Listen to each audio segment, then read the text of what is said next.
All right, President Uhuru Kenyatta will tomorrow deliver a State of the Nation address to a joint sitting of the National Assembly and the Senate. This will be the president's last State of the Nation address before the country goes into the general election on August the 8th. Speakers Justin Muturi of the National Assembly and Ekwee Ethuro of the Senate have notified their members of the planned special sitting through a gazette notice dated March the 10th. The sitting will be in the National Assembly chamber from 2 p.m. The State of the Nation address is an annual constitutional requirement. It obligates the president to address Kenyans on matters of national interest. This year's address comes barely 5 months to the August 8th election amid heightened political temperatures as politicians intensify campaigns. So what do Kenyans hope the president will speak about? Let's bring in our reporter Elvis Koskei, who's joining us from Eldoret to just get a feel of what Kenyans are saying. But before we get to Eldoret, let's start with Kisumu, where our reporter Rashid Ronald now joins us live. Rashid, thank you very much. What exactly do Kenyans, what are some of these key points that Kenyans expect will come out of that address tomorrow? Yeah, thank you very much. First of all, let me let you know that I'm in Bondo town. Bondo town is in Siaya County. And of course, lots of expectations from wananchi here. Remember, tomorrow is a very, very special day. Remember, it's coming at a time when we are going for the general election. And of course, President Uhuru Kenyatta will be talking to Kenyans, telling them what his administration has done. Remember, when they came to power, they made a lot of promises to Kenya, talking of security, talking of education, and of course he'll be telling Kenyans what his government has done, and of course drumming up support as we approach the general election. And of course very interesting at the moment now the doctor strike is out of his way. Of course we were expecting that he was going to speak about that strike which has actually it's now which has taken 100 days. And of course let me speak to the MP for Bondo. Of course welcome to KTN News. And of course, one of the legislators, and of course, I hope you will be in Parliament tomorrow. What do you expect from that speech? Definitely, the president is going to talk anything new. He's going to tell us exactly what he's been telling us over the years. I want to believe that he's just going to present to us a retinue of what they say Jubilee has been doing. Or he's going to present again the whole issue of the manifesto of the Jubilee. So I don't expect anything new. From what the president is going to come up with. Is the same thing that we have had for the last 3 years. Yeah? So I don't expect that he's going to talk of anything new. We are in the same situation where we were last year, and sometimes even worse than where we were. Of course, there's been this thing of the strikes and all that, and as much as they are ebbing out with good amount of distress. These guys are not happy. The strikes are ending, not that they are happy. It's ending is like they're intimidated, is that they are forced, and nobody's happy about this thing. If doctors are unhappy, even if they get back to work, I think it's not a good thing. So I don't expect the president to come up with anything new. In fact, he is only going to present what they normally say Jubilee has done. Yeah? And I want to believe the next thing he's going to say is what Jubilee is yet to do. Or what is it that they have not completed? So I don't expect much from the speech of the president. And of course, as a member of the opposition, of course, there are things you would have expected or you would have wanted the president to talk about. A few of those. Definitely, the president needed to talk about many things. Some of these things that have been persistent over a period of time. He has talked about them before, and there has been never any change. There's this issue of insecurity everywhere. This has not changed. We are still insecure. There's been this problem of corruption. Nothing has changed. There's been this issue of laptops in school, power in schools, and all this kind of thing. Nothing much has changed. As at now, there are very many primary schools, even in Bondo here, that are not yet connected to power.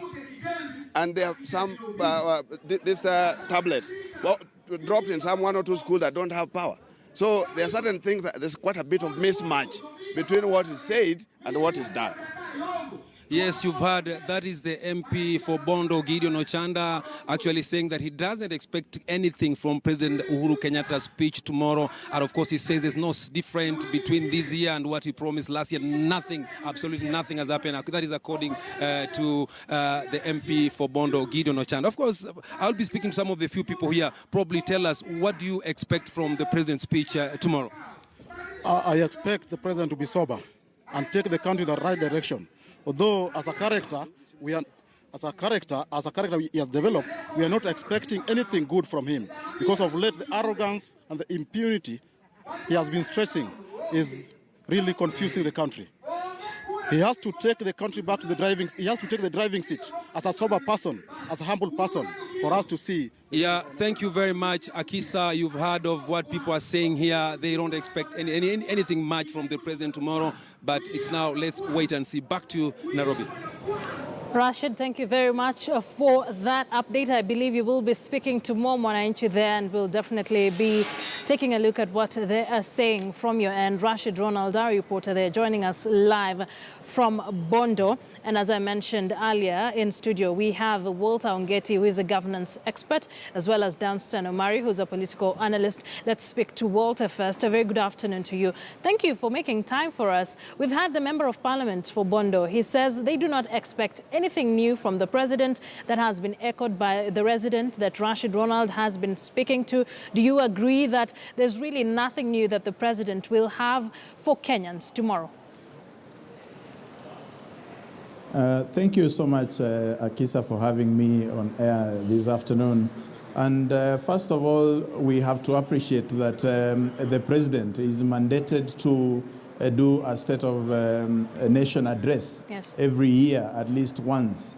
And this is actually espoused in Article 132 of the Constitution, which provides for the functions of the president. And in that address, the president is supposed to then give a brief to Parliament on the progress made in the implementation of Article 10. And Article 10 then therefore describes the issues around national values and principles of good governance. If you unpack those, then you have things like devolution of power inside there, corruption, patriotism, among others. And finally, we even have the development of the country. And so, indeed, we cannot purport to say that the president will not have anything new. The reason being that between last year, when the state of address was there by the president, and this year, so many other things have occurred in the environment, in the operating environment of the country. And so, we are looking at the president just giving an address across all those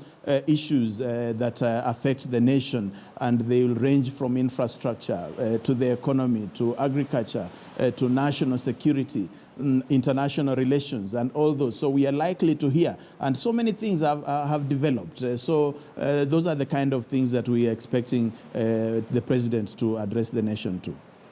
All right, Walter, hang in there. Let's go to Eldoret, see what the residents there expect tomorrow. Elvis Kosgei, thank you very much for joining us. I believe you will be speaking to a number of residents there. What exactly do they expect from the State of the Nation address tomorrow? Thank you very much, Akisa, there in studio and here in Eldoret, in the streets of Eldoret. As you can see, there's a section of residents from Uasin Gishu County are eagerly waiting for the State of Nation address, of which I understand that President Uhuru Kenyatta will deliver tomorrow in the afternoon. I just talked to some of the residents here of Uasin Gishu County, but some of the things that they're expecting President Uhuru Kenyatta to address tomorrow. If you remember last week, the issue of government subsidized fertilizer, the process started last week amid complaints from farmers of low rations and also burdensome process of accessing the fertilizer. Those are some of the issues that residents here in Uasin Gishu are expecting President Uhuru Kenyatta to address. Thank you very much. Maybe just give us an opinion what you think President Uhuru Kenyatta should address tomorrow. Thank you so much. Good afternoon and good afternoon, Kenya. My name is Timothy Yego. I'm an aspirant for MCS seat in Nandi, Kipkaren Ward. Two things. One is the infrastructure. Late last year, the president came to this region, launched many projects, road projects to be promoted to bitumen level. Unfortunately, after the launch, nothing has happened. An example is Rivertex to Kipkaren Chepterwai Road. Or we have one from Kapkatembu to Kipkaren River. Nothing has been done, and we expect that after the launch, definitely things will be moved. We will see things rolling, and people start enjoying the fruits of 2030. Lastly, I would wish that the president will, well, this is part of things, but we want fair nominations. Okay. Asante sana. Labda niweza kusikia pia kwa wewe mzee. Unatarajia labda Rais Uhuru Kenyatta aweze kuzungumzia nini hapo kesho? Nafikiri angezungumzia yale maendeleo yaliyotekelezwa na hii serikali yake tangu ichukue kwa muda ya miaka 5. Afafanue yale ambayo yamefanyika na yale ambayo ingeweza kuendelea ikamilike, kwa sababu kulingana na mimi kutoka Masoko, kuna sehemu zingine ya kazi ambayo haikumalizika, lakini tutapongeza yeye kwa sehemu nyingine kwa upande wa elimu. Maana ukienda katika kidato cha 4 mtihani wa sasa wamekuwa released wale ambao wangekuwa ni kiwango ya chini, hata darasa la 8. Mwishowe pia tunaangalia kwamba hii mambo ya mabarabara amejaribu, ngawa msori watakamilika kufika kiwango ambacho tunahitajika. Tungependekeza kama raia na wananchi hiyo barabara ikamilishwe ili tuone. Lakini kwa maki ambayo ningepatia serikali hii na serikali ya Mheshimiwa Uhuru Kenyatta, amejaribu 55% kwa yale ambayo amepromise. Na wewe labda tuweze kusikia. Mimi napendelea rais aongee juu ya security katika North Rift. Sana upande wa Baringo na Elgeyo Marakwet. Kitu cha pili, rais mwenyewe aongee juu ya amani. Na kitu cha tatu ni kuongea juu ya free and fair election ambaye itakuja mbeleni mwezi wa 8 na mwezi wa 4. Asante sana. Na wewe mzee? Asanteni sana. Mimi naitwa Lelei kutoka Kabiet Nandi, na mimi ni aspirant wa ward ya Kabiet. Na ningependelea mzee president aongee juu ya mambo ya agriculture sana. Na nawapongeza sana serikali ya Jubilee kwa ajili walileta mbolea mapema, lakini iko bureaucracy mingi yenye inatendeka. Wakulima wa mashinani wafikishwi sana kupata hiyo mbolea. Na nyingine tena ni mambo ya election yenye inakuja. Tunahitaji Jubilee ifanye free and fair nomination. Asante sana. Wewe wa mwisho. Mimi naitwa Reverend Daniel Rugut, aspirant Keses constituency. Ningependa kusema kwamba tunatarajia rais kesho ataje sisi tukiwa wakaaji wa Uasin Gishu, wakaaji wa North Rift, ataje kuhusu fertilizer, ataje kuhusu mbegu, ili kwamba tunaporudi katika mashambani tuweze kujua tutarudi kwa njia gani. So tungependa ataje mambo kuhusu ukulima, hasa sisi wakaaji wa Uasin Gishu. Asante sana. Thank you very much. Akisa, you've heard from section of residents of Uasin Gishu County just giving their views about the State of Nation address where President Uhuru Kenyatta will address tomorrow. Some of the key issues that we think the president should also address is the issue of the runaway insecurity in the Kerio Triangle. Families in Elgeyo Marakwet County want President Uhuru Kenyatta to compensate the families and also the properties that has been lost in the region. Elvis, thank you very much for that. And back into our City Center studio, Walter Ongeti, a governance expert. Walter, you've heard from the Kenyans down at Uasin Gishu County some of the pertinent issues that they think the government should address. But from your own assessment, do you think, how would you assess the Jubilee government 4 years down the line? Do you think Kenya has become better under their rule? First of all, we have to appreciate that the Jubilee government developed a strategic plan, or actually drew their manifesto from what we call the medium-term plan 2 of the Vision 2030. Most of that manifesto was drawn along those issues, and that medium-term plan 2, which was starting in 2013 and running all the way to 2018, was a cascade from medium-term plan 1. And that medium-term plan 1 was then from 2008 to 2012, and that is from the Vision 2030. And so some of the projects you have seen Jubilee sort of dive in, and you've had this being a political issue. There have been allegations that these were ideally grand coalition government projects. It's because Jubilee was not able to stop those projects, and they were just supposed to fit into this second medium-term plan. And so Jubilee has been able to sort sort of create that transition very well or seamlessly, if you may say.